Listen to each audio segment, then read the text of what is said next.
Hola, buenas. Buenas tardes. Pues falta, bueno, un minuto. No sé si quieren empezar. Ahorita te digo, solo voy a ver si ya están todos los chicos. Dale.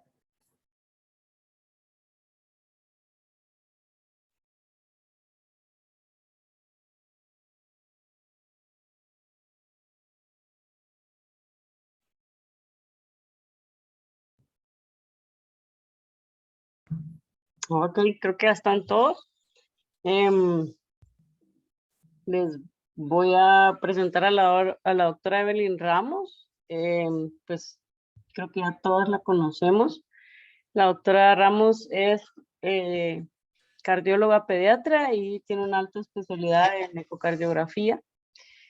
Y pues el día de hoy tiene el a bien de podernos impartir una charla acerca de técnicas básicas iniciales del ecocardiograma. Realmente la charla la doctora la realizó para intensivistas. No es una charla, bueno, ella nos explicará, ¿verdad? No es una charla de tantas técnicas para poder hacer el ecocardiograma para los fellows de cardiología. Yo les agradezco pues, que estén acá con nosotros, pero pues ustedes mismos van a ver a la larga de la charla que está dirigido para intensivo. Evelyn, tienes todo el tiempo libre y gracias por poder estar acá con nosotros. Y pues los chicos leyeron previamente el tema, así que siéntete con la libertad de preguntarles lo que tú consideres pertinente. Gracias, Karen. Bueno, como bien dijo la doctora Karen, ¿verdad? Pues son técnicas ecocardiográficas básicas, ¿verdad? Que tienen que saber ustedes como parte de todo su aprendizaje, ¿verdad? Y ya no más específico, pues ustedes saben que hay libros nada más de cada una, solo de diástole, solo de strain, pero vamos a aprender como lo básico. Entonces, lo primero, yo creo que varios ya tienen como el concepto de algunos cortes, pero esto básicamente es para que repasen y los que no han pasado para que tengan una idea de qué van a ir a ver. Bueno, les puse aquí para empezar, ¿verdad? Hay unas cosas que no les había pasado porque son libros, pero por ejemplo, este es el de Feigenbaum, ese se enfoca básicamente en los parámetros hemodinámicos del eco, pero nos ponen aquí unas indicaciones ecocardiográficas para cuándo está indicado hacer un ecocardiograma. Y vemos aquí que son síntomas cardiorrespiratorios y nos clasifica en la clase de evidencia que tiene, pacientes que sean asintomáticos pero que también tengan soplo, aquellos que tengan una enfermedad pues también de base cardiorrespiratoria y existen pues infinidad de indicaciones para poder pedir un eco, ¿verdad? Entonces aquí están unos criterios para pedir un eco cuando está justificado por un eco transtorácico o transesofágico. Eh, el nivel de evidencia que existe, ¿verdad? De 1 a 3, que es una prueba inapropiada, pero que tiene una indicación específica, de 4 a 6 para una indicación específica y de 7 a 9, que es una prueba apropiada por una indicación específica. Pero van a ver que casi, básicamente, todo podríamos decir que a la larga un soplo que se considera inocente está indicado también, ¿verdad? Y vemos aquí que están desde el aspecto cardíaco para cardiopatías congénitas, obviamente, si tenemos arritmias, disfunciones ventriculares izquierdas, hipertensión pulmonar, nuestros grados de evidencia, ¿verdad? Aún así, si son bajos, igual están completamente indicados pedirlo como parte del seguimiento. Les puse aquí, les subrayé como las que nosotros vemos más, ¿verdad? Pacientes con falla respiratoria, obviamente este es de adultos también. Si hay sospecha de infarto a miocardio, hay inestabilidad hemodinámica, en búsqueda de tromboembolismo pulmonar, que de hecho hay unos signos específicos. Si ustedes saben bien que no es el ecocardiograma, no es el gol estándar para un diagnóstico de tromboembolia pulmonar, nos da como los primeros signos para poder sospechar de esto, ¿verdad? Perdón, no les dije al inicio, pero si quieren interrumpir en algo durante la charla para que no se les olvide, lo pueden hacer para preguntar.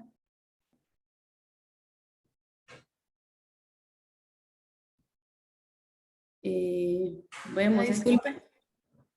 Sí. Fíjese que casualmente eso quería preguntar porque en el documento que nos envió usted sí hablaba sobre las indicaciones para realizar el ecocardiograma y sí me llamó la atención que menciona distrés respiratorio. Ahorita usted nos acaba de mencionar un ejemplo en caso de que sospechemos de tromboembolia pulmonar, pero ¿hay algún criterio específico? Porque como distrés respiratorio abarca demasiadas, eh, como que abarca demasiado, entonces quería saber si hay algunos criterios específicamente para pacientes con distrés respiratorio en los cuales se debería de hacer ecocardiograma. Sí, fíjate que básicamente como también son guías realizadas en adultos, se enfocan mucho en un distrés respiratorio súbito y pacientes, por ejemplo, que acaban de salir de una cirugía de cadera, que sospeches una tromboembolia pulmonar, que no haya tenido nada infeccioso, entonces más que todo por eso lo pone. Sí, va, porque imagínate con todos los de neumonía, no se daría abasto, ¿verdad? Pero más que todo por eso lo hacen en un cuadro un cuadro agudo y más que todo también posoperatorios. Muchas gracias, doctora. De nada, Claudia. Y bueno, prolapsus valvular o eso básicamente se los puse aquí nada más para que vean la cantidad de indicaciones que lo justifican. Eh, pero como también está basada con guías de adultos, pues también vamos a ver todo eso, ¿verdad? Obviamente el cambio de válvulas protésicas, endocarditis infecciosa, siempre, ¿verdad? Eso sí, siempre. Un soplo de nueva aparición, indicación absoluta de tenemos que hacerlo. Igual si tienen fiebre persistente que no se explica por nada más, es indicación de hacer un ecocardiograma. En los niños, pues, ustedes saben que no hay infarto. La única causa de infartos que nosotros vemos en niños, ¿cuál sería? ¿Cuál creen ustedes que sería? Esto es solo para que lo hagamos un poquito más interactivo. Tal vez en el posoperatorio de la transposición de grandes arterias, pensando en que haya un émbolo obstruyendo a nivel de las coronarias después de hacer el switch. Un Una émbolo anomalía no tan- congénita de las coronarias. École, ajá, una alcapa, vamos, es una alcapa o un Kawasaki. Estos son pacientes que no están posoperados, ¿verdad? Ahora, como dice Claudia, sí, no en un émbolo, pero sí en una estenosis de las aórtica coronarias, también, ¿verdad? doctora. Pero sí, Alcampa o Kawasaki son igual una indicación de que podemos ver infartos, ¿verdad? Disecciones aórticas y vemos acá todo, ¿verdad? Hipertensión sistémica, si hay signos de falla cardíaca, pacientes que usan marcapaso, todos los tipos de miocardiopatías que existen y si te vamos, y en el caso de usted, ¿verdad? Que agentes cardiotóxicos en pacientes que tienen quimioterapia, definitivamente tienen que tener un eco de base. Entonces, básicamente esto es para, ¿qué vamos a hacer? Bueno, preparar al paciente. La mayoría que ustedes tienen pues son pacientes en estado crítico, pero bueno, entonces, ¿cuánto va a durar un eco? ¿Cuánto vamos a decir que es fiable? Pues cuando están en, básicamente las guías sí dicen que de 45 a 60 minutos, ¿verdad? Pero recuerden que nosotros tenemos niños que no están sedados, ¿verdad? En el caso de ustedes, pues es un poquito más fácil porque lo van a enfocar más al entorno de un paciente críticamente enfermo. Entonces, la verdad que eso va a facilitar muchísimo. para los niños que están en consulta externa, que es importante, pues tenemos que identificar desde antes los pacientes que van a ser necesarios para sedación. Y bueno, ese es nuestro protocolo de examen para que ustedes más o menos vayan entendiendo. Muchos, pues, los que han pasado ya saben, pero los que no, así es como vamos a ver las imágenes. Recuerden que esta es una imagen en espejo.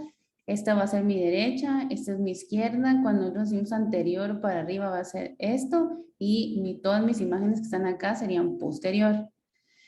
Eh, bueno, aquí hay un poquito de discrepancia, ¿verdad? Cómo iniciar el enfoque y cómo saber.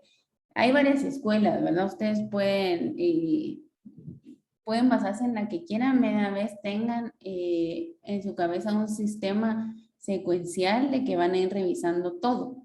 Porque, por ejemplo, ¿verdad? Ahí está Eric, ya vi. Pero, por ejemplo, Eric, si empezara por el subcostal, él perdería muchas cosas o muchas estructuras porque ya tiene en su cabeza pues un sistema de cómo iniciarlo para no perder ninguna estructura. Entonces, básicamente, ninguna de las dos es la mejor y ninguna de las dos es la incorrecta. Entonces, media vez ustedes evalúen cada parte y de acuerdo a lo que van aprendiendo, cualquiera de las dos está bien. Hay en algunas patologías que sí se va a facilitar. eh, y básicamente el eco pues va agarrado de la mano con la clase que ya tuvieron que les enseñó Amanda, ¿verdad? Del análisis secuencial segmentario y pues esto les va a ayudar. Entonces, aquí tenemos algunos de los planos que vamos a ver. Estas son varias de las ventanas que vamos a observar.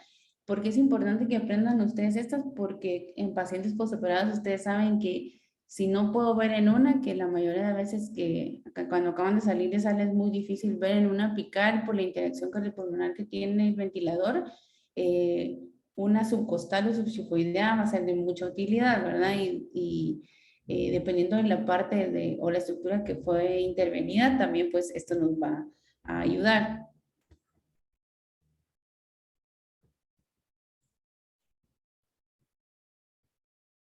Bueno, entonces vamos a empezar por subcostal. Entonces aquí, ¿de qué lado del paciente se van a poner? De la que ustedes puedan, ¿verdad? La ventaja nada más que le veo yo es que del izquierdo pues no tienen que abrazar al paciente y los de intensivos sí deberían de aprender más.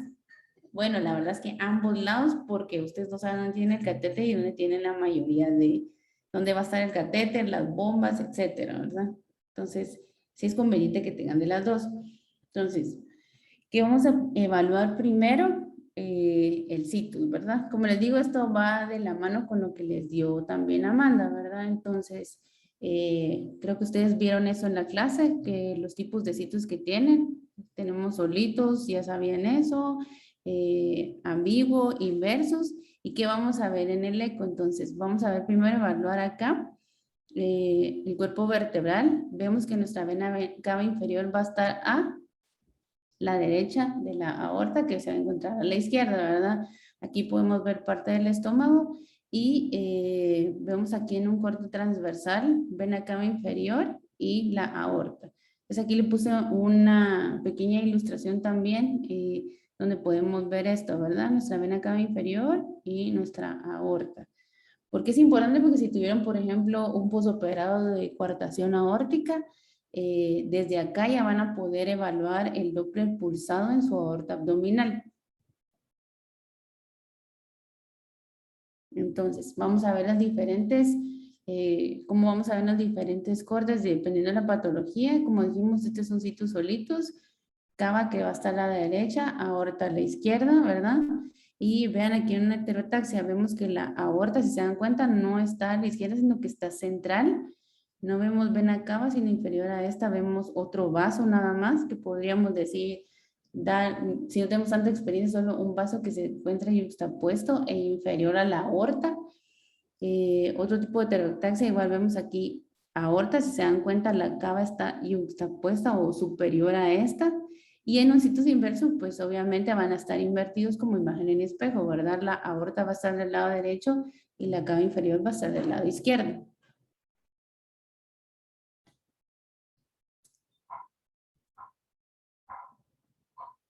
Bueno, entonces, Y vean ese es el Doppler que vamos a encontrar nosotros en un vaso pulsátil, que esta sería la aorta, y este vaso de bajo flujo y estos intervalos que ustedes ven aquí que varía es la respiración que hace el flujo de la vena cava inferior, ¿ok? Entonces, bueno, ¿quién quiere participar? ¿Qué situs es este? Es un ciclo súbito. Sí, ajá, exacto, ¿verdad? Entonces solo es cuestión de que vayamos aprendiendo hacer los cortes, ¿verdad? Eso es para que como tengan una idea y después que puedan practicar porque ahí sí que básicamente la práctica es que los va a llevar a poder hacer todos los cortes. Y de hecho desde aquí ya podrían ustedes ver si hay un derrame, va a desplazar esta parte del diafragma. Entonces, de los ejes subcostales vamos a tener varios cortes. Estos son los principales que vamos a evaluar. Vamos a ver aquí más o menos, esto es lo que va a hacer nuestro traductor, estos cortes a través del corazón, y vamos a evaluar aquí, desde acá podemos ver ya el tipo de concordancia AB y BA. Porque si se dan cuenta, vean acá, vemos desde ya acá abajo el atrio derecho, cómo se conecta con un ventrículo derecho, que del ventrículo izquierdo sale la aorta, ¿verdad? Y eso más o menos es el propósito de ver desde acá ver los retornos venosos, ¿verdad? Que a mi vena cava superior si llegue que a mi atrio llegue la vena cava superior, que a este llegue la vena cava inferior y que a mi atrio izquierdo lleguen las venas pulmonares. Entonces, solo para poner en práctica y más o menos en el análisis secuencial, ¿cuántos tipos de conexión AB les enseñaron que hay?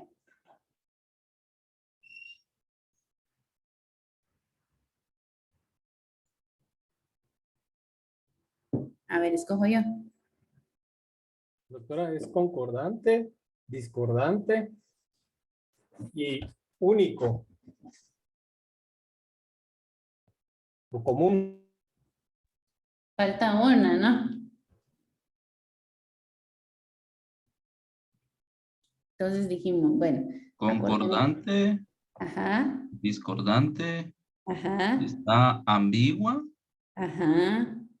y también estaba la doble entrada ventricular y ausente cuando solo hay una Eso. entrada sí, pues solo una vía de entrada al único ventrículo. Ajá. Básicamente la que dijiste, la de doble entrada y por ausencia es eh, esas las engloban como para una fisiología única, ¿verdad? Pero sí, muy bien, súper bien, así está bien. Muy bien, Homero. Bueno, y siguiendo la evaluación, ¿verdad? Entonces les digo, desde ya en subcostal, si aprendemos a hacer esto, desde aquí ya podemos evaluar retornos venosos sistémicos que sí sean, que lleguen a la cavidad que tengan que llevar, concordancia AB y concordancia BA, ¿verdad?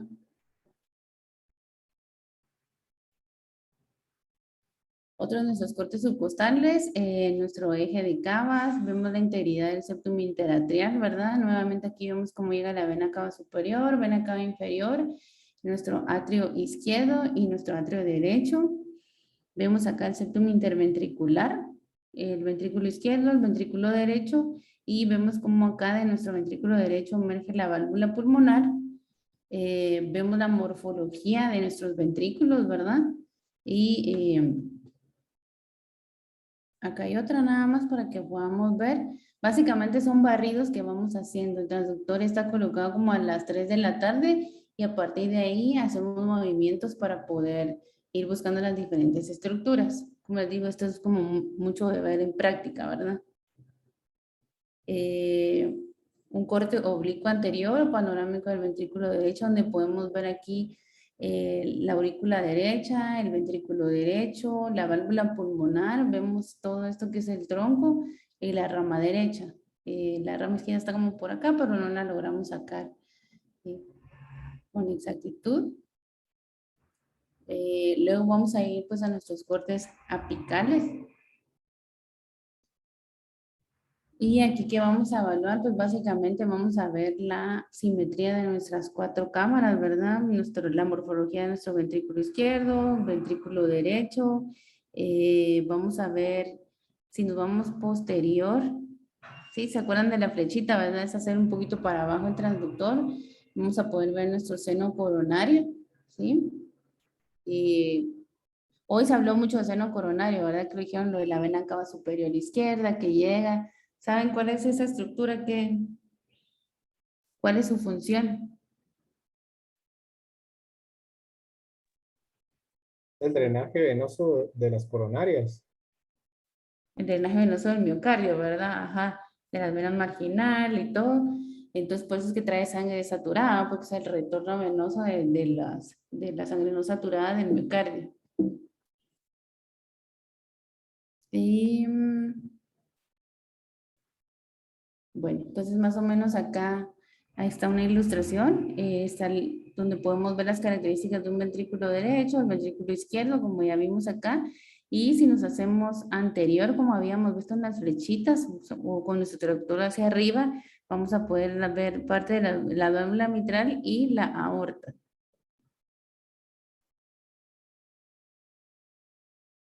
Aquí vamos a ver, tenemos aquí 3 cámaras y poniendo nuestro transductor en contra de las manecillas del reloj a 90 grados, vamos a sacar vamos a perder el ventrículo derecho y vamos a ver el atrio izquierdo y el ventrículo izquierdo.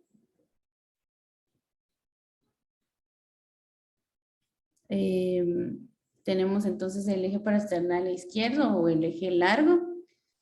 ¿Sí? Que como dijimos, ¿verdad? Muchos empiezan de ahí, pero igual acá vamos a poder evaluar lo mismo, ¿verdad?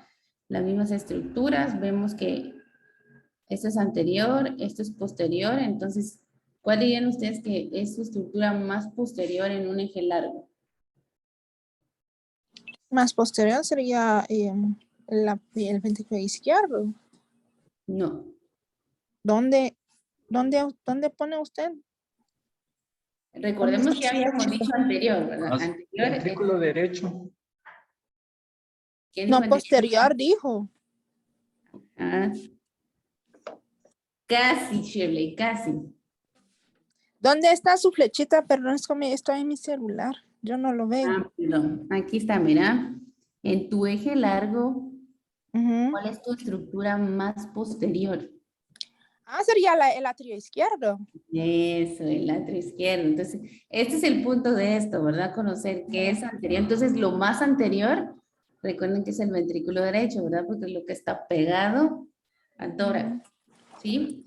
Y lo más posterior es esto, es el atrio izquierdo. Y entonces, acá pues igual vamos a poder evaluar también el pericardio. Entonces, si tienen derrames pericárdicos, esto va a ser pues una ventana como muy ideal para observarlos, al igual que en eje corto. Entonces, acá tenemos una ilustración, más o menos aquí una pieza anatómica de cómo es que vamos a poder visualizarlo. ¿Sí? Ventrículo derecho, que es la parte más anterior, el septum interventricular, la válvula mitral y lo más posterior, el atrio izquierdo, ¿verdad? Que se va a hacer una estructura más posterior. Desde aquí también vamos a poder visualizar las venas pulmonares como entran y parte de nuestro seno coronario que apenas si se puede observar, ¿verdad? Porque están de tamaño normal.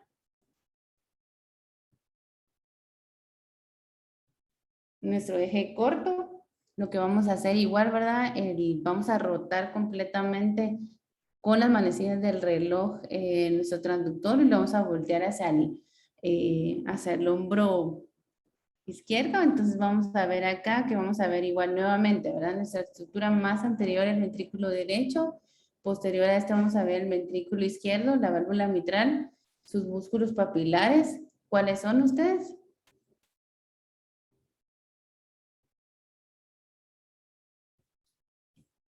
Los de cardio, a ver.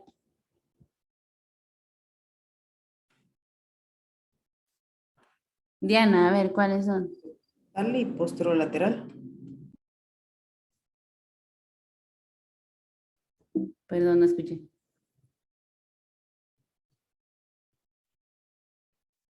anterolateral y posteromedial, ¿verdad? Entonces vamos a ver acá, ¿sí? Nuestros músculos. Y acá les pongo una ilustración más o menos que vamos a ver en el eje corto. Entonces, nuevamente, ¿verdad? Nuestro atrio izquierdo, nuestro atrio derecho, este va a ser nuestro septum interauricular, nuestra salida del tracto derecho, la válvula pulmonar, y igual acá, todo esto, si se dan cuenta, acá como está ilustrado, estos septum membranoso, entonces acá también vamos a poder ver si tenemos comunicaciones interventriculares, en caso de posoperados, si son residuales, el parche derecho, esto es lo que cubre, miren, todo esto es septum membranoso, ¿sí? Entonces es muy importante ver esto. En un falot, el gradiente que medimos nosotros es este, ¿verdad? Que este es el infundíbulo, a nivel del infundíbulo, o la bifurcación de las ramas, que sería en esta parte, como pueden observar acá.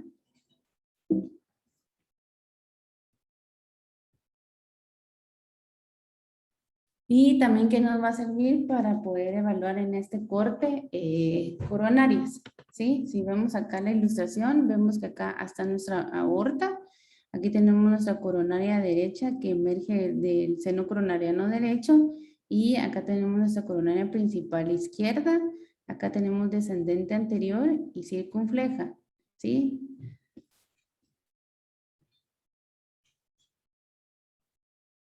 Vamos a ver nuestra tronco de la arteria pulmonar, vamos a ver acá nuestra parte de nuestra aorta descendente y buscar algún flujo que entre aquí que nos indique el ductus arterioso. Y en una ventana suprasternal, pues que vamos a evaluar el arco aórtico, venas pulmonares. Entonces aquí más o menos hay una pieza anatómica donde vamos a ver vemos acá la rama derecha de la arteria pulmonar, acá está la vena cava superior y el círculo que queda en medio, pues la aorta, las venas pulmonares, que sabemos que son 4. Tenemos acá las izquierdas, la superior izquierda, la inferior izquierda, superior derecha e inferior derecha. Doctora, perdone, ahí cuando dicen para buscar la vena cava superior izquierda persistente, sería ¿dónde más o menos? Ah, bueno. Bueno, acá te vas. Aquí el transductor, por ejemplo, lo pones hacia las 3 de la tarde, digamos, ¿verdad?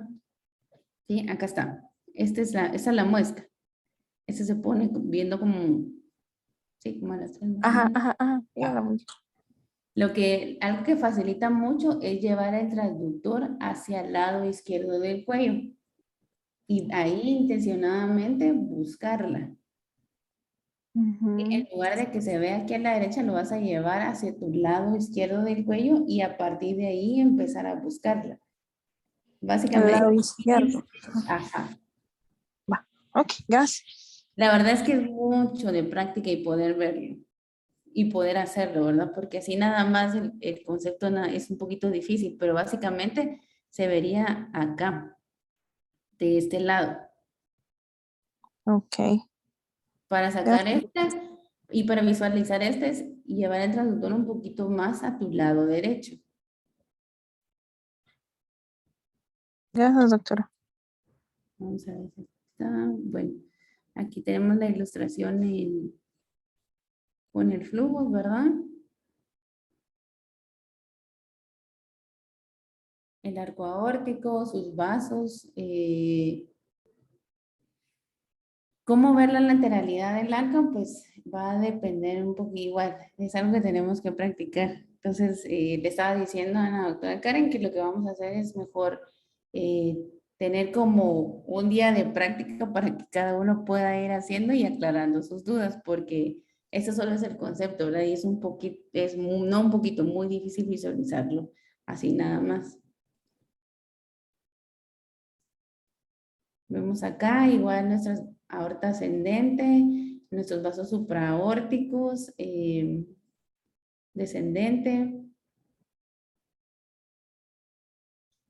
Nuevamente, ¿verdad? Nuestras ramas pulmonares, nuestro tronco de la arteria pulmonar, nuestra rama pulmonar.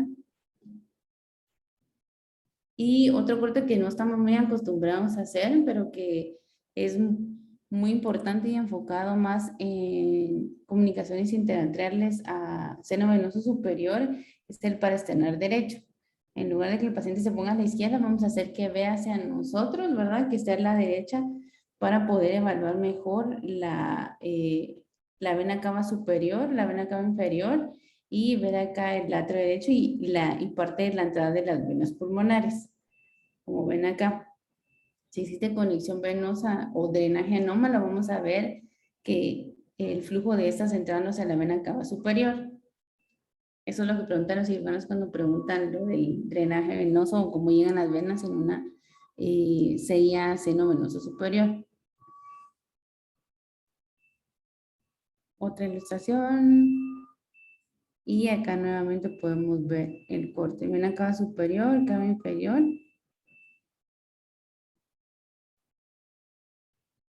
Y este es más o menos, otra cosa que tenemos que hacer, el tiempo donde se tienen que medir los diferentes anillos y diámetros que existen, ¿verdad? Entonces, no vamos a repetir, solo para que ustedes más o menos tengan una idea cuándo van a medir, por ejemplo, veo que un atrio izquierdo está dilatando, cuándo lo voy a medir en diástole, ¿verdad? Lo puedo medir en un eje corto, la válvula mitral nuevamente, ¿verdad? Apical y un eje corto, el anillo valvular en sístole cuando esté abierto, y acá a la par pues están las diferentes vistas donde es recomendable la medición. ¿Qué voy a medir en cada una de las cámaras, verdad? Mis flujos. Ahorita vamos a ver lo de la función y de los flujos. Bueno, esos sean los diferentes cortes. No sé si tienen alguna duda con eso para que pasemos como a lo de función.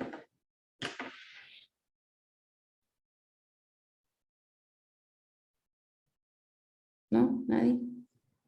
Bueno, entonces vamos a empezar con la evaluación de la función ventricular global, ¿sí? Básicamente, pues vamos a empezar con la fracción de acordamiento del ventrículo izquierdo. Entonces, esto es importante que ustedes lo aprendan. Yo creo que a todos, básicamente es la misma fórmula que usamos para las áreas del derecho cuando no tenemos. ¿Por qué es importante saberlo? Porque si ustedes están en algún lugar donde tienen una máquina que no tenga set cardíaco, podrían sacarlo ustedes, ¿verdad? Entonces, ¿dónde vamos a medir? En un eje de ventrículos. ¿Sí? Nos vamos a posicionar donde veamos que tengamos nuestros músculos papilares, no la válvula abierta, ¿verdad? Les voy a dar aquí más o menos. Se van a ver nada más los músculos papilares, ¿sí? El anterolateral, el posteromedial, nuestro séptimo interventricular. De hecho, aquí no estamos completamente alineados porque si ponemos aquí la muesca vamos a pasar todavía un poquito en la pared del derecho. Entonces tenemos que estar bien alineados y pasar por el derecho, nuestro septum, para obtener más o menos este trazo. Yo creo que a toda la mayoría lo han visto. Entonces, obtener mis diámetros en diástole como en sístole, voy a poder obtener mi fracción de acortamiento y mi fracción de eyección del ventrículo izquierdo. No necesito precisamente medir la pared del septum interventricular para poder obtener este valor. Al medir las paredes, tanto el septum como la pared posterior, lo que me ayuda es para poder sacar masa del ventrículo izquierdo. Pero para fines prácticos, cuando ustedes necesitan hacerlo y no tengan esto, esta es la mejor medida, ¿verdad? Entonces, vamos a ver qué es mi diámetro al final de diástole menos mi diámetro al final de sístole dividido mi diámetro al final de diástole por 100. Eso me va a dar mi fracción de eyección en modo M.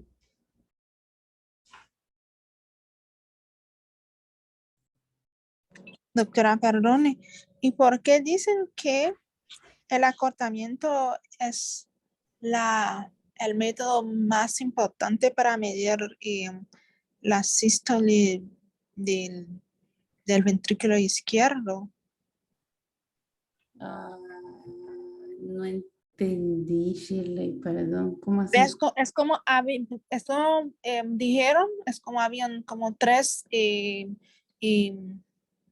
cosas, métodos para poder evaluar la sístole.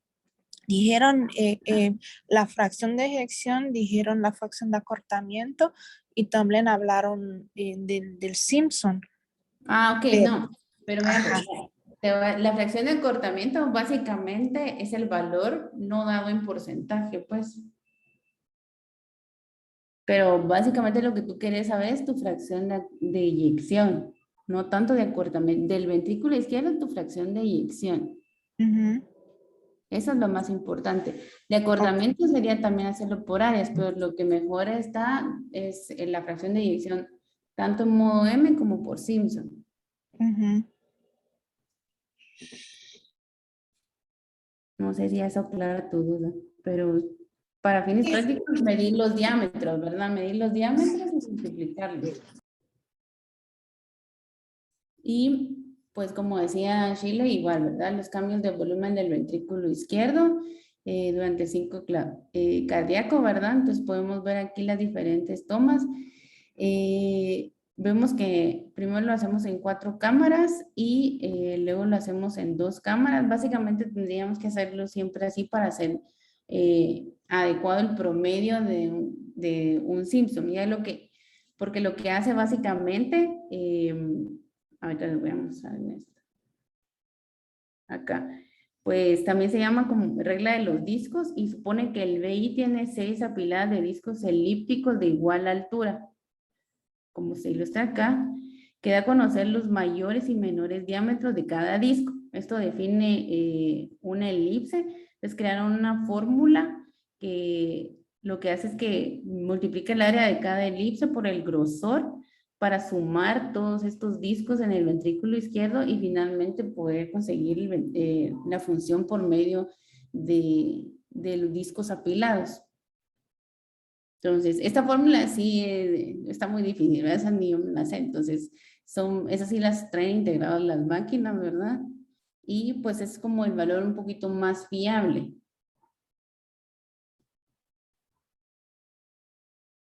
Ok. Entonces, pasando a otros parámetros de función, estos son de función global. ¿Qué es lo que tienen estos de diferente? Que los de función global te van a dar una idea de la función en general, ¿sí? Entonces, otra de las funciones globales que está, que también se reporta es un DPDT. ¿Qué mide esto? El DPDT mide los cambios de presión que hace el ventrículo izquierdo, ¿sí? Ellos vieron que midieron velocidades que empezaban desde 1 hasta final de esta que es de 3 y midieron la caída de presión. Encontraron que cuando es más de 1200 metros por segundo, me indica que tengo una función global del ventrículo izquierdo que está, que es normal.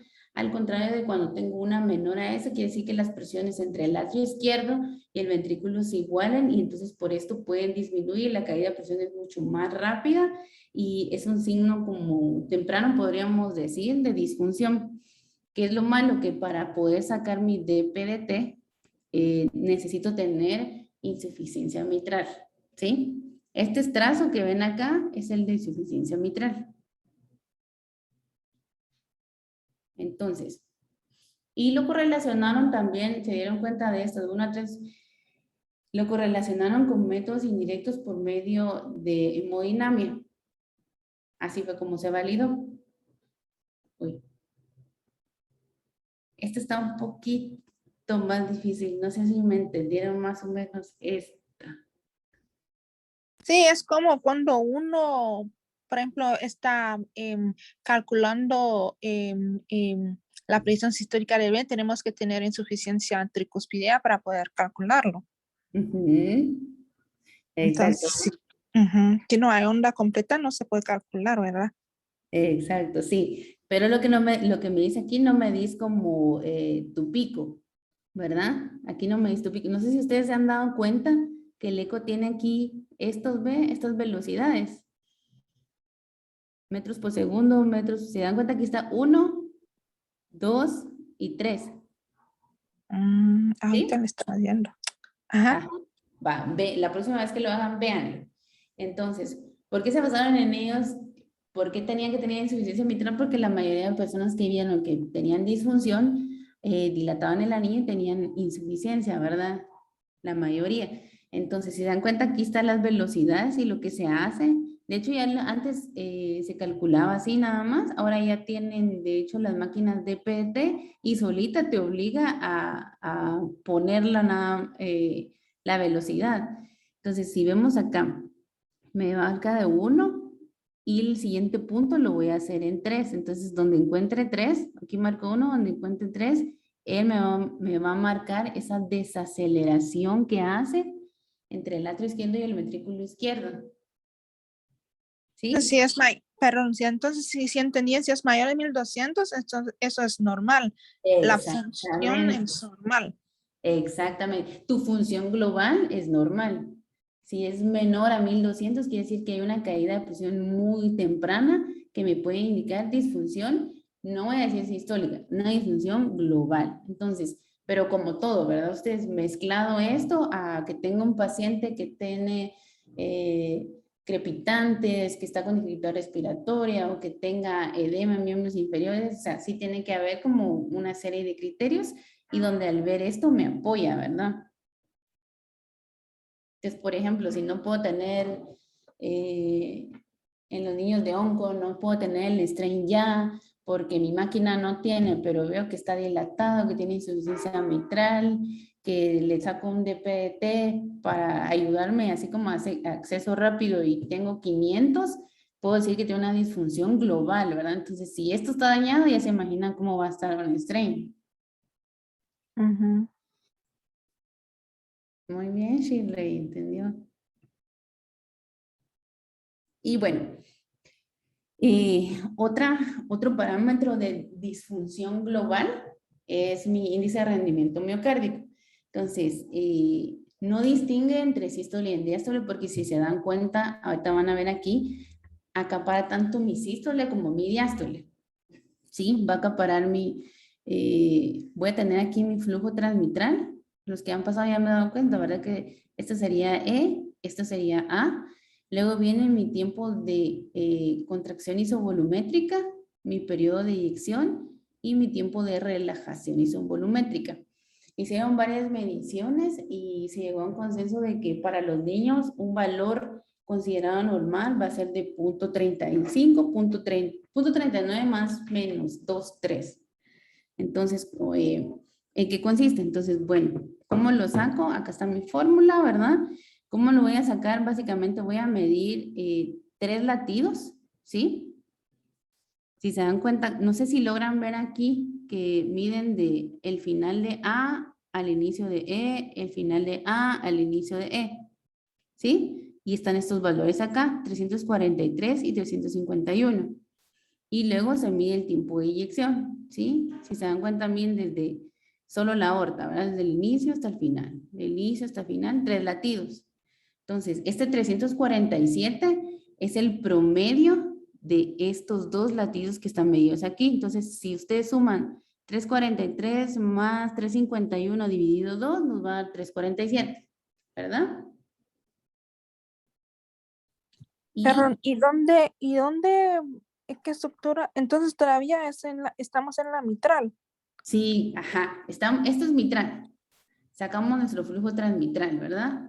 Aquí está, nuestras presiones. Ahorita vamos a explicar más lo de EA, pero esto es en nuestra válvula mitral. Perdón, no lo había dicho bien. Nos colocamos en nuestra válvula mitral, en nuestra apertura, a 3 milímetros de la apertura de la válvula mitral por encima y vamos a obtener este flujo transmitral. ¿Sí? Y luego nos vamos a colocar acá en un 5 cámaras. Vamos a abrir la aorta para sacar nada más el flujo de la aorta.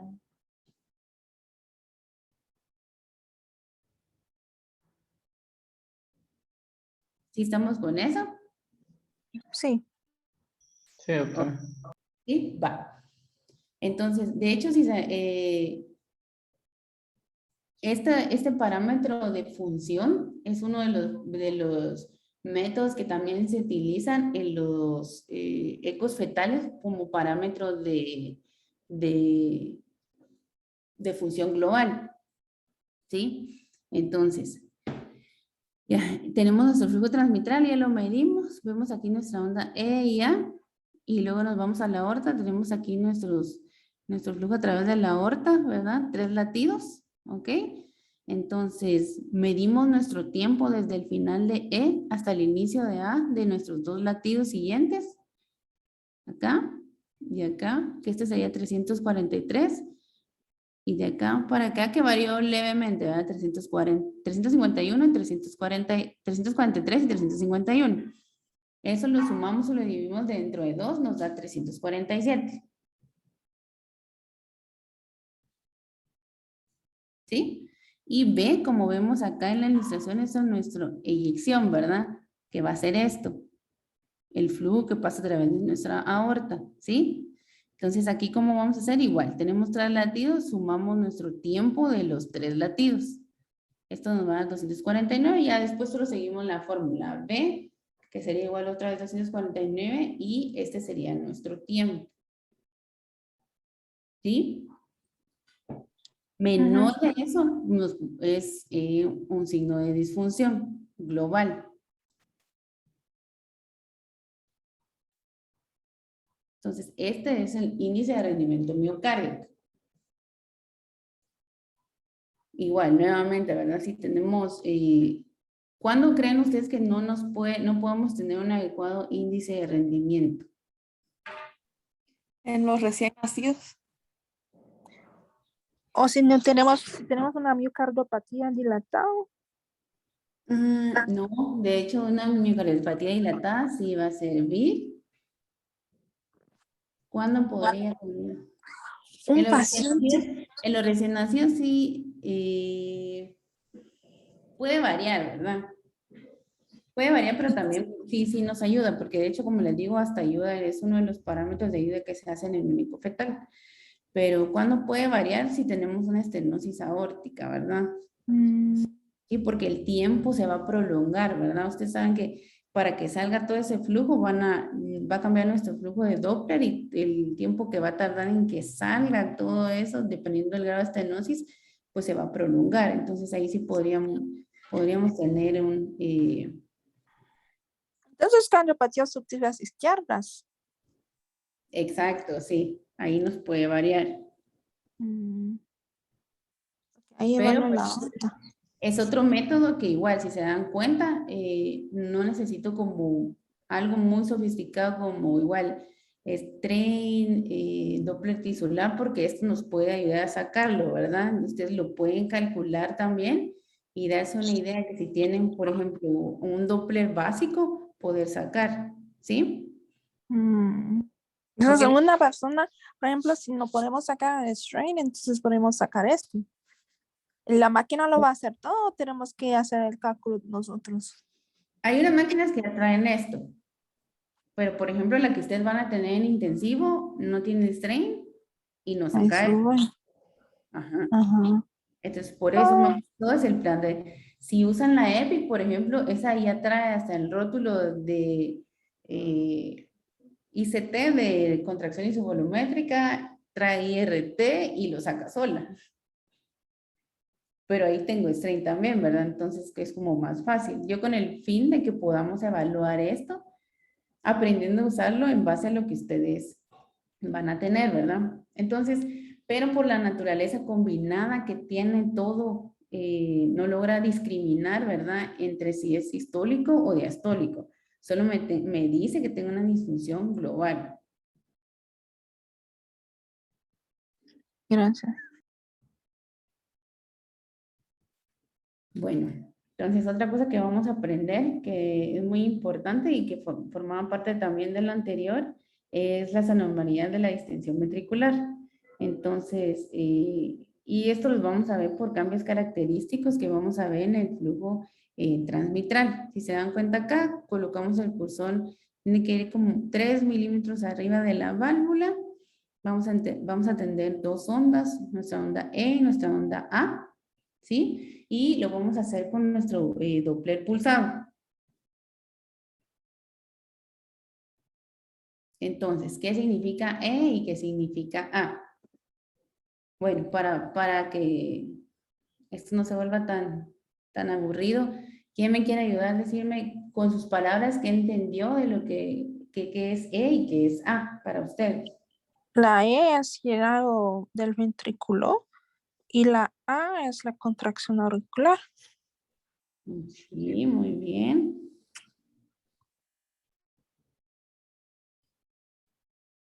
Ay, perdón, no me mueve esto. Bueno, pues entonces nuestro llenado temprano lo hace E, ¿verdad? Representa el pico del gradiente que hay entre el atrio izquierdo y el ventrículo izquierdo, porque no sé si ustedes se lo preguntaron, pero uno dice, ¿por qué mi EA y por qué es disfunción ventricular izquierda si lo estoy midiendo? Son ondas de mi atrio, ¿verdad? Yo me pregunté eso, la verdad, cuando empezaba, porque no tenía sentido para mí, pero sí es eso, ¿verdad? Porque todo el ciclo cardíaco está combinado y básicamente es eso, ¿verdad? El gradiente de presión que existe en el atrio izquierdo contra el ventrículo izquierdo. Entonces, E representa el pico del gradiente que se da entre el atrio izquierdo y el ventrículo izquierdo.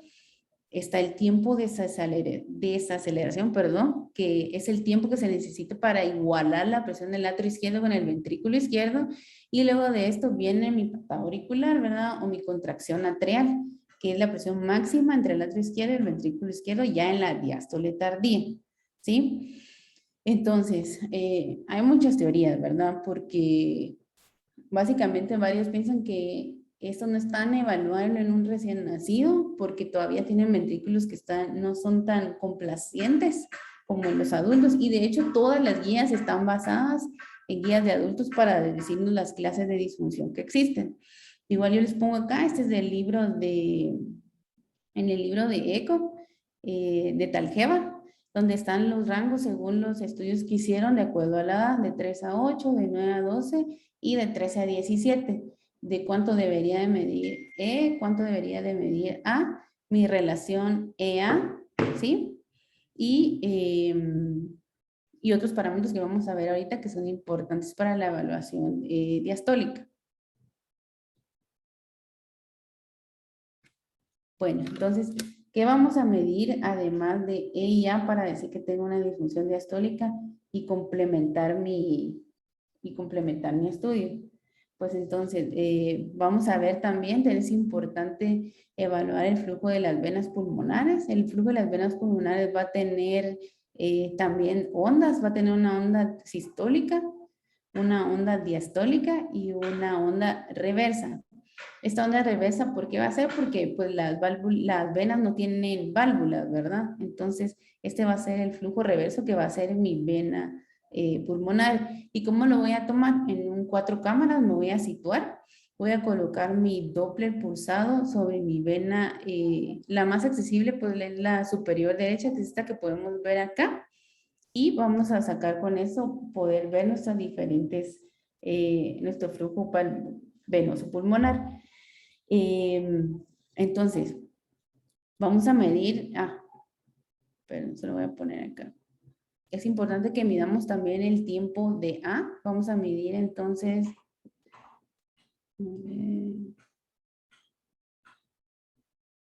vamos a medir el tiempo de A, que quiere decir desde el inicio de que empieza A hasta el final de A. Y eso lo tenemos que medir con el flujo pulmonar que tenemos acá, que sería esta. Y entonces, un índice de la A venosa dividido la A transmitral mayor de 1.2 también va a apoyar si tengo una disfunción diastólica. ¿Ok? Bueno, a ver, para que también participen los de cardio. ¿Qué grado de disfunción diastólica han ustedes leído?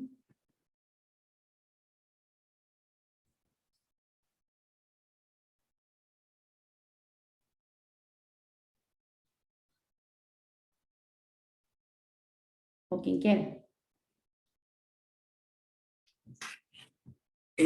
Tipo 1, doctora, tipo 2, tipo Con apellidos. 3 pseudo. Ajá.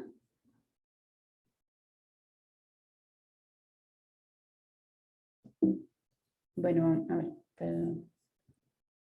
Bueno, entonces, si se dan cuenta, bueno, todo esto de medir mi onda A es un poquito, va a ser un poquito difícil en bebés, ¿verdad? O sea, en un bebé de 15 días venir una onda A y que se vea de esta forma es súper difícil, ¿verdad? Porque este va a 90 latidos por minuto, ¿va? Si tengo un bebé que va a 135, 140 latidos por minuto, muchas veces esta onda se fusiona, que es algo que vamos a ver ahorita, ¿sí? Entonces, ¿y por qué nosotros no vemos tanta disfunción y tantos patrones? Porque básicamente se ve en personas como mucho más ancianas que tienen ventrículos que ya están muy rígidos. Entonces, estos son nuestros 4 grados de disfunción, ¿verdad? 0, que es nuestro patrón normal, que vamos a ver que entonces en nuestro patrón normal se va a caracterizar por una onda E que es prominente con una aceleración rápida, ¿sí? Y una aceleración rápida con desaceleración gradual. La amplitud pues va a ser normal. Eso nos va a indicar que nuestro tiempo de relajación es adecuado. Vemos aquí tanto en niños como en adultos. Luego vamos a tener nuestro patrón de relajación anormal. ¿Sí? Este es un poquito más fácil porque vemos que básicamente lo que hace es invertirse. ¿Y por qué se da esto? Entonces se debe por la disminución de la relajación de las fibras miocárdicas. Entonces que vamos a tener un ventrículo mucho más rígido, hipertrófico. Entonces ahí sí, Chile, ¿verdad? Tenemos una miocardiopatía hipertrófica, también una miocardiopatía dilatada. Vamos a poder ver este tipo de patrón. Cardiopatías con afección izquierda, ¿verdad? Una estenosis aórtica con un ventrículo que esté sumamente hipertrófico. Nuevamente vamos a ver esto, ¿verdad? Entonces, la amplitud de la onda E se reduce entonces, ¿sí? Por otro lado, la contracción auricular entonces empieza antes de lo normal porque disminuye la diferencia de presión entre el atrio izquierdo y el ventrículo izquierdo. Y entonces esa disminución de diferencial de presión va a hacer que al no relajarse adecuado va a ganar mi contracción auricular y se va a invertir este patrón, ¿verdad? Entonces sí, vamos a ver que son ventrículos muy rígidos bueno, esto. La pseudonormalización, pues básicamente vamos a ver como un patrón, podríamos decir que es normal porque vamos a ver una onda E que es mayor que una onda A, ¿verdad? La relación EA va a ser mayor a 1, pero ¿qué vamos a ver acá? Entonces, eso se va a dar por una difusión diastólica donde disminuye el gasto. Lo que va a hacer entonces, la presión auricular va a estar mucho más alta de lo normal y entonces induce cambios en el patrón porque ahora como la presión en el atrio va a estar mucho más aumentada y el BI va a disminuir un poco más, va a hacer que mi flujo pues sea mucho más rápido, pero lo que voy a notar acá es que mi tiempo de desaceleración en lugar de ser un poquito más amplio, va a ser la caída rápida de presión y luego voy a tener una A mucho más pequeña por una contracción como disminuyó mi gasto cardíaco mucho más pequeña. Esos son pacientes que van a ver que ya tienen adultos que tienen edema en miembros inferiores. Estos patrones también saben en quién se pueden observar muchas veces en pacientes con insuficiencia renal crónica que ya tienen estadios mucho más tardíos. Ellos lo que hacen es antes de afección sistólica, hacen mucha afección diastólica. Y mi periodo restrictivo, bueno, ¿qué va a distinguir este de este? La reversibilidad, ¿sí? En un subnormalizado todavía se puede revertir ese patrón o ¿qué quiere decir? Que puedo mejorar todavía mi función, medicamentos, lo que sea necesario, cambio de válvula, lo que le convenga al paciente, ¿verdad? ¿Cómo voy a saber cómo distinguir entre estos? Porque básicamente los patrones van a ser igual. Es que ustedes van a poner, acá les muestro otra, si se dan cuenta acá están los patrones. Este es el normal, vemos mi aceleración normal, mi desaceleración que va lentamente y mi tiempo de relajación isovolumétrica que va a ser normal. Conforme hay disminución, miren la relajación se prolonga, las presiones se igualan y aumenta mi desaceleración. Estos son mis patrones de pseudonormalizado. Vean el tiempo de desaceleración que tiene A es mucho más rápido. Entonces, ¿qué va a ser distintivo de esto? Que va a tener una relación EA mayor a 2.5, 2.1 y esta curva de desaceleración que voy a medir va a variar según la edad. En adultos es 210 metros segundo y en niños hasta 175.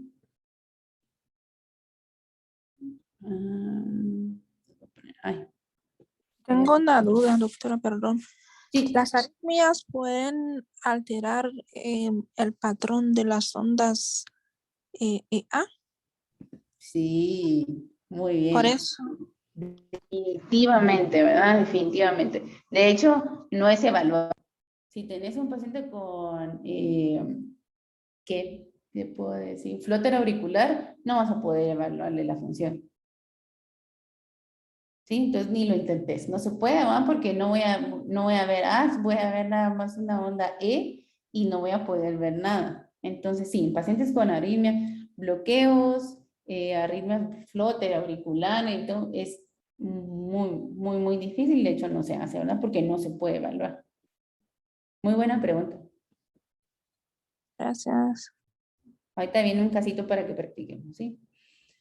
Y bueno, ¿qué vamos a ver? Nosotros que también vemos pacientes con fisiologías únicas. Oye, ¿cómo evaluar a un paciente que, por ejemplo, con un Fontan, con una fenestración? Entonces vemos acá que una medida indirecta de medir una presión transpulmonar es la diferencia que tenemos entre los atrios y o la fenestración. Y esa gradiente medio, al ponerlo acá y con Doppler pulsado, vamos a obtener un gradiente medio de ser 6, que eso nos va a indicar indirectamente cómo es el gradiente transpulmonar y nos va a ayudar también como medida de función cualitativa en un ventrículo único y luego de una derivación pulmonar.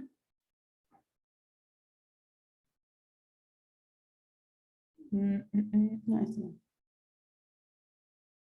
Bueno, ¿y qué va a estar influenciado todo? Pues por mi precarga y mi poscarga, ¿verdad? Precarga, poscarga, si voy a tener arritmias. De hecho, si se dan cuenta acá, hay eso es lo que decimos fusión. Es difícil, de verdad, distinguir aquí cuál es E y cuál es A. Aquí medimos una, pero si se dan cuenta, no es como ver esta, ¿verdad? Entonces no es tan fiable porque es más difícil cuando la frecuencia cardíaca aumenta de 90 latidos por minuto a 141, que es la mayoría de nuestros pacientes, ¿verdad? Entonces, acá tenemos ay, pero no les puedo dar esto. Bueno, nadie preguntó, pero no, bueno, les voy a preguntar yo entonces porque nadie preguntó, pero ¿cuál creen que sea la diferencia entonces entre una disfunción pseudonormalizada y restrictiva si tienen básicamente el mismo patrón? ¿Cómo podría hacer yo para distinguir esto? La amplitud. El Sí, tiempo. pero por ejemplo, viene Eric, la mide, le sale esto de amplitud, vengo yo, me sale otra, ¿verdad? Entonces varía un poco, ¿verdad? No es tan objetivo. ¿Qué otra cosa podrían decir ustedes que puede distinguir un paciente que tenga reversibilidad a que ya no tenga reversibilidad en su función? Que mejoren sus síntomas con tratamiento. Por ahí va, sí, pero sí, como lo veo reflejado en el ECMO, más básicamente, ¿verdad? O sea, él no puede decir, no, mire. Que disminuye como que el índice. Más o menos. Bueno, si reservamos la causa, sí, ¿cómo se dice? La onda es de mayor como tamaño. También sí Sí. se ha visto eso también, pero hay algo más todavía. De alta La velocidad. la Y el TDA es desaceleración que corto. presenta, doctora, ¿no? ¿Cómo? ¿Perdón? La desaceleración que presenta. También suele ser un poquito más alta en el restrictivo, ¿verdad? Sí es cierto, pues lo mismo, ¿verdad? Que yo les digo, es difícil. La onda es muy pequeña, la onda A. No. Vale, voy a decir entonces cómo. Bueno, básicamente cuando hacemos una maniobra de Valsalva, vamos a poder ver que como aumenta la presión intratorácica, entonces vamos a aumentar la presión en los atrios, ¿verdad? Entonces no solo ya tenemos una presión del atrio aumentada por una disfunción, porque básicamente vamos a tener, en este caso de una insuficiencia tan severa, de una insuficiencia cardíaca severa, vamos a tener insuficiencia mitral, ¿verdad? Entonces nuestra presión en el atrio va a estar aumentada. Subémosle a eso que le decimos al paciente, ¿sabe qué? Haga Valsalva, ¿verdad? Lo ponemos a hacer una maniobra de Valsalva y ¿saben qué va a pasar? Que ahí vamos a ver que un pseudo normalizado va a empezar a revertir esa onda. Entonces, mientras estás en el Valsalva y ustedes ponen el Doppler, van a ver que el EA se va a revertir, ¿sí? Que vamos a tener un patrón de así, ¿sí? Eso nos va a distinguir que vamos a ver que se pseudonormaliza todavía. O sea, se relaja todavía al agregarle a una presión, vemos que va a cambiar esas presiones y que todavía es un paciente que es apto que con medicamentos puede cambiar de pseudonormalizado a relajación anormal, ¿verdad?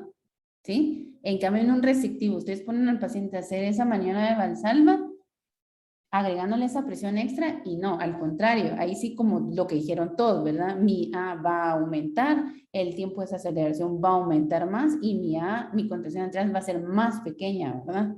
¿Sí?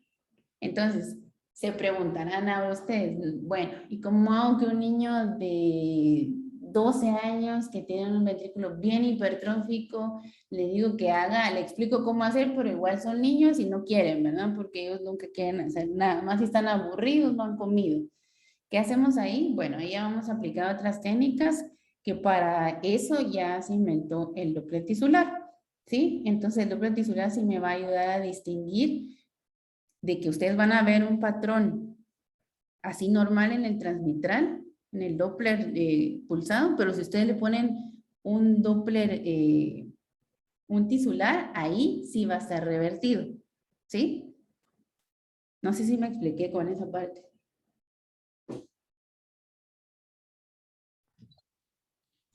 Si yo entiendo, es como, por ejemplo, por ejemplo, si hacemos una maniobra, ¿verdad? Una maniobra de Valsalva, entonces el paciente que tiene un patrón pseudo normalizado tiene que ya que tener como la cosa normal, ¿no? No, no, no, no. Pseudo Entendí. normalizado es que se va a parecer que está normal, ¿verdad? Que va a ser esto, que está normal, ¿verdad? Pero si se dan cuenta, tenemos una A muy alta. Ajá. Pero lo mismo se ve en el restrictivo. Entonces yo digo, ¿cómo hacemos para distinguir? Entonces, cuando tú puedes hacer Valsalva, añadido a la presión en el atrio izquierdo que va a estar muy alta, más la presión intratorácica que aumenta más aún, va a hacer que en lugar de que lo veas así, el paciente no va a salir normal, sino lo vas a ver así, que va a tener una relajación anormal. ¿Qué quiere decir eso? Que él puede con ese extra de presión aún así y desenmascarar mi pseudonormalizado. Al contrario que un restrictivo, lo pongo a hacer lo mismo, pero va a aumentar más A, va a aumentar más mi tiempo de desaceleración y mi contracción atrás va a ser más pequeña todavía. ¿Sí? Ahí no va a tener una relajación anormal y voy a ver esto. Se va a continuar viendo así. Ok. ¿Sí? Y el patrón más frecuente que podemos observar es el pseudo normalizado. El de relajación anormal y pseudonormalizada, sí. La Igual verdad es frecuencia. porque los ventrículos de nuestros pacientes son muy complacientes. Ok. Los que es un poquito más difícil y lo que podemos ver más en niños, que les digo que he visto, es el restrictivo en niños con insuficiencia renal crónica, que tienen como 13, 15 años y que ya han tenido hemodiálisis como de eso 3 años, ¿verdad? Entonces, ellos sí desarrollan mucha disfunción diastólica y aunque sean pequeños, sí deja de ser muy complaciente porque añadido a eso son hipertensos arteriales, ¿verdad?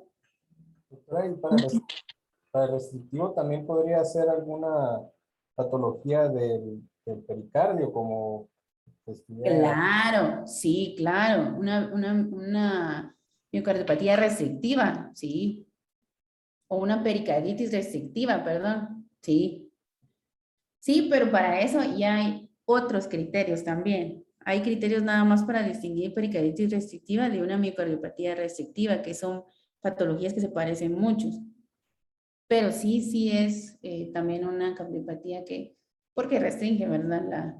El miocardio. Sí. Entonces, bueno, dicho eso, ahora yo creo que hasta le di la respuesta. Pero bueno, vamos a ver nuestro caso.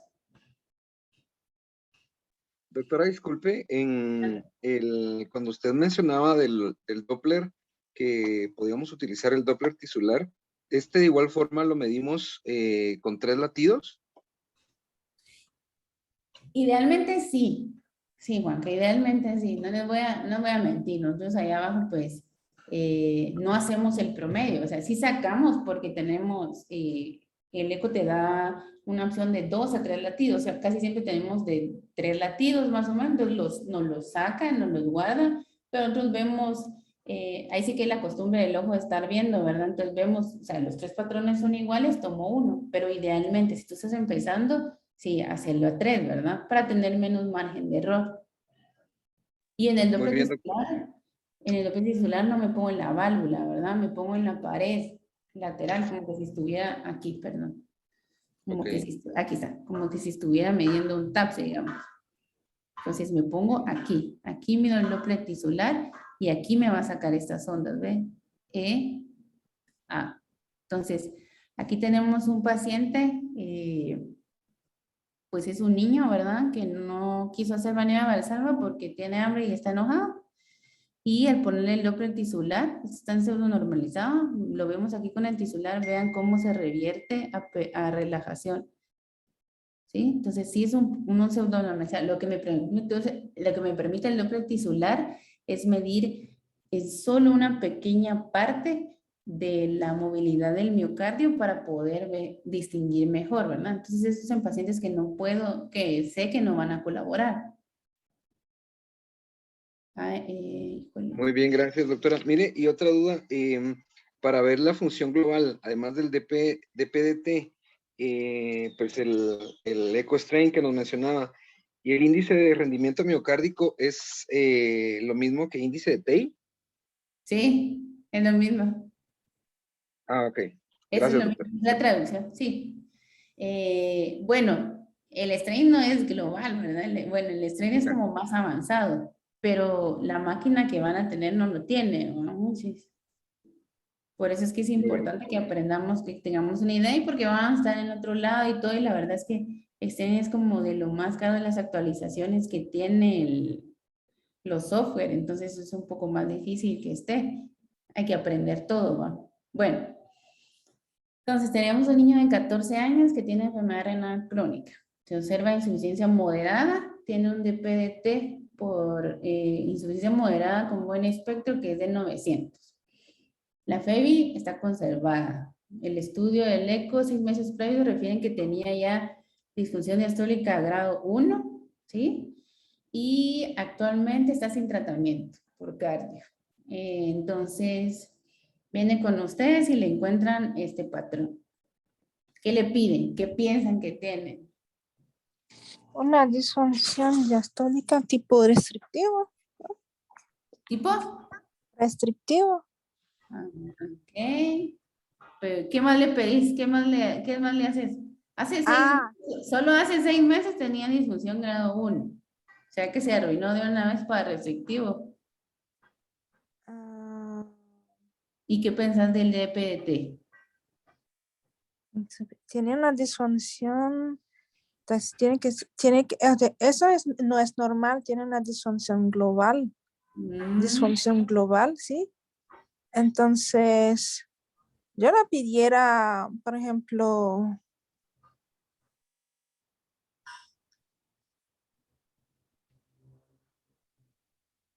¿Qué más le pedimos? ProBNP, ¿no? Sí, esa es una buena idea, sí, lo podemos comparar. ¿Qué más le pedirían? ¿Qué más le harían? Un función renal, bueno, ya está, ya tienen función enfermedad renal crónica. Ya Perdón. análisis y todo, ajá. ¿Qué más le pedimos? Pero, ¿en qué sentido? ¿En el eco? Es que tú dijiste ya tiene disfunción restrictiva, ¿verdad? Entonces le decimos, bueno, mire, ya no es reversible, ya es un corazón que está muy dañado, ahí, ¿verdad? ¿Sí es restrictiva? Doctora, de que hay que pedirle que haga maniobra de Valsalva y Miremos si todavía rescatarle, porque acuérdense que de nosotros depende que le digamos, no, mire, tiene una disfunción global tan marcada que igual si lo trasplanta ya no va a mejorar, ¿verdad? Entonces venimos y le decimos, bueno, haga Valsalva, hizo Valsalva. Miren esto, el EA, miren, ahí está. Entonces sí, todavía, ¿verdad? Está bien, se relaja, miren. Miren cómo va disminuyendo E y A va aumentando. Entonces todavía hay esa capacidad contráctil del ventrículo izquierdo para responder ante más presión, ¿verdad? Entonces vean, ¿sí? Entonces sí hay disfunción global, pero todavía hay una disfunción de pseudo normalizado. Ya ahí lo voy a empezar a medicar, ¿no? Porque no tiene nada y ya lo vamos a volver a citar, ¿no? Bueno, y entonces esto básicamente, si se dan cuenta, mi RR. Miren en mi ciclo del 1 al 2, cuando tengo una frecuencia que está mucho menor, ¿cómo puedo distinguir mucho más mi patrón transmitral? La aceleración rápida, la aceleración lenta, mi contracción atrial, pero conforme mi frecuencia se va cortando, miren cómo va haciendo el patrón, ¿sí? Y así va a ser, miren, entre mayor aumente la frecuencia, voy a tener esa fusión. Es por eso que es tan difícil en los recién nacidos poder decir que hay una disfunción diastólica. Además, si tienen 2 días de vida, de hecho, hasta voy a tener una EA invertida y que puede ser normal porque todavía ese ventrículo no está suficientemente con adecuada compliance, ¿sí? Entonces, ¿cuál es el punto en esto? Que tengo que mezclar todo, ¿verdad? Los síntomas del paciente, la clínica del paciente, laboratorios, todo, ¿verdad? ¿Cómo están? Para decir, no nada más en un corazón normal, si veo un EA invertido en un bebé de 2 meses, no importa, ¿verdad? No, todavía está chiquito, el ventrículo está empezando a ser complacente. De hecho, como les digo, las guías no están para menos de 1 año, ¿verdad? Son muy pequeños para poder distinguir, así que todo tiene que ir de la mano. Entonces, ¿qué vamos a medir? También importante en una disfunción, el volumen del atrio, ¿verdad? Que como ven y les pongo ahí, es un marcador crónico de presión de llenado. ¿Cómo lo vamos a medir? Hay diferentes formas, ¿verdad? Ya sea por volumen o por diámetro, como les pongo acá. Y lo normal en adultos es 22 más o menos 6 ml metro cuadrado, pero en niños usamos puntaje Z, ¿verdad? Entonces acá les pongo, eso es lo que usamos nosotros, el Boston Children's. Entonces aquí está, uno pone eco, la estructura que necesita, ponen acá ya sea que medí área o si medí volumen, ¿sí? Y mi peso y mi talla, y en base a eso me saca puntaje Z que me dice si está grande o si está pequeño, ¿sí? Entonces, ¿qué es importante ver en una disfunción? También, ¿verdad? Volumen de atrio. También hay strains de atrio izquierdo que están probados en adultos. ¿Qué hay otro? Si se dan cuenta, podemos medir, estas son las formas de medir, ya sea el diámetro en 4 cámaras, en la porción más, en su eje largo, corto, en un eje largo también el diámetro mayor, ¿verdad? ¿Sí? Del atrio izquierdo, el volumen, ¿verdad? Y eso pues ya nos lo indexamos, así es un método indirecto para también que nos orienta a disfunción. Y masa ventricular. Bueno, pues hay varias formas de hacerla. Hay un método por el eje de ventrículos o ya sea por la más fácil por modo M, ¿sí? Que en este pues vamos a ver, esta es nuestra fórmula, donde este es el diámetro, la pared posterior, el septum interventricular. Esta es una constante, esta es una variante de la gravedad por la masa y pues solito no la saca, ¿verdad? Y en base a eso nosotros decimos si el paciente tiene hipertrofia. Entonces, ¿cómo? O sea, no nos sacamos nada más. Hay dos que sí son notables, hasta la vista, yo sé que está hipertrófico, pero como nosotros lo calculamos, es así. Igual esto es de adultos, ¿verdad? Pero en base a eso, como el eco nos saca la masa, aquí no está puesto, bueno, nos saca la masa, eso, el valor total lo dividimos por la superficie corporal y eso nos va a dar gramos metro cuadrado. Entonces, si es más de 95 gramos por metro cuadrado, está aumentada, ¿verdad? Y el grosor parietal de las paredes, que es esto, esta es la pared posterior, esta medición, ¿sí? Por 2, o bien la suma de esta más esta dividido el diámetro, eso me da un grosor relativo de la pared. ¿Qué quiere decir eso? Que le resta la masa y me queda nada más como la pared del ventrículo en sí. Si ese grosor está más de .42, .45, pone aquí, .42, es que también está aumentado. Y ya en base a eso puedo saber si está normal o si sí tengo hipertrofia, ¿verdad? Hipertrofia concéntrica, ¿qué quiere decir esto? Que entonces va a estar aumentada tanto la masa como el grosor de la pared. Excéntrica, ¿qué quiere decir? Que va a estar aumentada más la masa, pero la pared todavía va a estar conservada. Y remodelamiento quiere decir que va a estar aumentado el grosor, pero mi masa va a estar conservada, ¿sí? Eso es más o menos para que ustedes se den una idea de cómo calculamos la hipertrofia, ¿verdad? Porque muchas veces es evidente, pero hay otras que sí preguntan, mire, ¿está hipertrófico? Voy a medir, ¿verdad? Porque si tiene una patología de base que lo justifique, voy a hacer esta medición para ver si es compatible que si esté con hipertrofia, ¿verdad? Igual nuevamente más en los niños con insuficiencia renal crónica, créanme que esos, uno ve corazón normal, no son corazones normales. Desde que el momento que tienen niños que han recibido diálisis o que han tenido hemodiálisis, se ven cambios en la estructura del corazón. Y más que todo para seguimiento es importante pues evaluar todo esto. Esto lo hacen mucho los adultos, pacientes con hipertensiones arteriales crónicas, ¿verdad? Se evalúa mucho la masa cardíaca y el grosor parietal.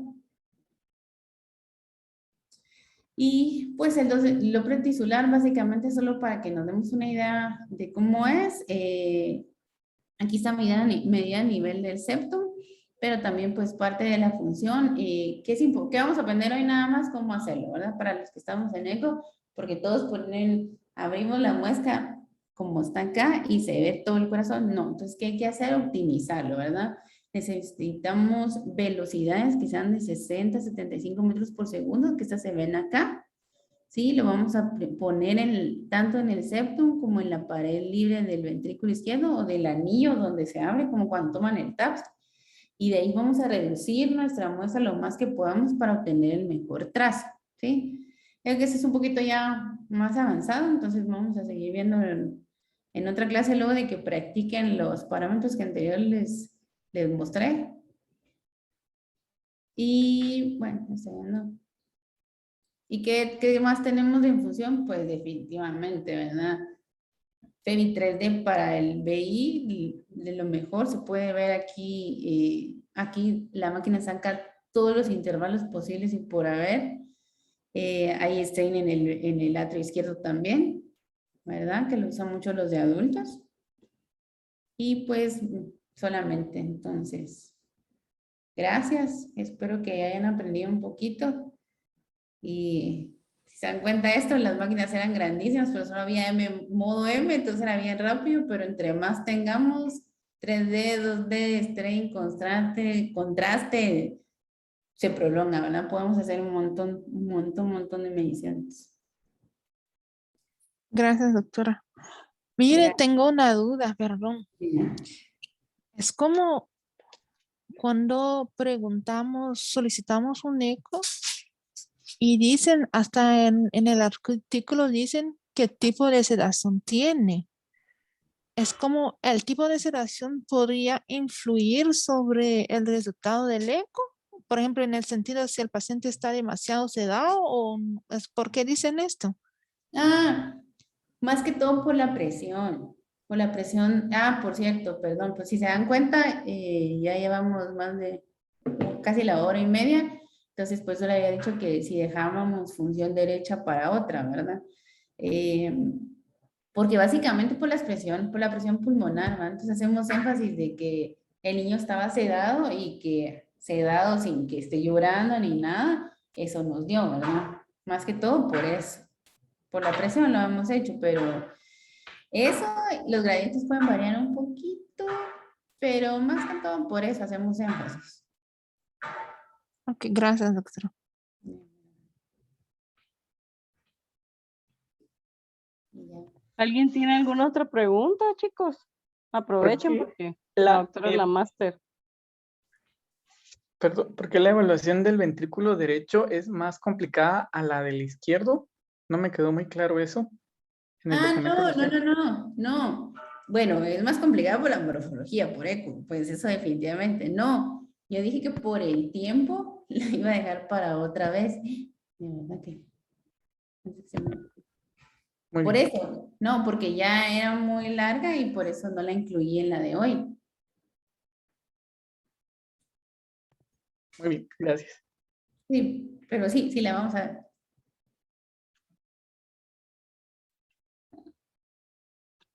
¿Alguien más?